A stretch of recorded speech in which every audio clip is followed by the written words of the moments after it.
يا أهلا يا ولاد يا حلوين. أنا جدكم حكيم، وجيت لكم النهاردة بحكاية جديدة فيها حكمة هتخلي قلوبكم منورة. يلا اقعدوا حواليا واسمعوا الحكاية معايا. كان يا مكان في ولد اسمه آدم. آدم كان عنده فضول يعرف كل حاجة، وبيسأل دايما: يعني إيه الصح؟ يعني إيه الغلط؟ وليه في ناس بتكسب وفي ناس بتخسر؟ وفي يوم وهو ماشي في الجنينة وبيلعب، لقى مفتاح صغير بيلمع تحت شجرة. أخذه، وفجأة لقى قدامه باب ذهبي ظهر من ولا حاجة. المفتاح دخل في الباب، والباب اتفتح.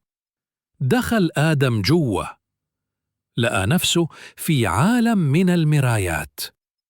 كل مراية بتوري حاجة مختلفة. مراية شافت ولد كذب وخسر صحابه. مراية تانية شافت بنت شكرت ربنا وبقت سعيدة حتى بالقليل. مراية تالتة ورت أطفال بيتعاونوا مع بعض وكسبوا السباق. آدم اتلخبط وقال: هو المفتاح ده بيفتح أبواب لعوالم تانية؟ ظهر صوت غريب وقال له: المفتاح يا آدم مش بيفتح أبواب برا، المفتاح بيفتح الأبواب اللي جواك. الصدق، الشكر، التعاون، كلها جواك. انت اللي تختار أي باب تفتحه. آدم ابتسم وقال: يعني الكنز مش في المفتاح، الكنز في قلبي أنا. رجع آدم بيته والمفتاح اختفى.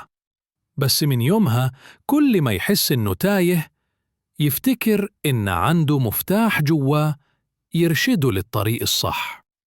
يا ولاد، الحكمة اللي نتعلمها من حكايتنا دي إنه كل واحد فينا جواه مفاتيح كتير: مفتاح الصبر، مفتاح الشكر، مفتاح التعاون.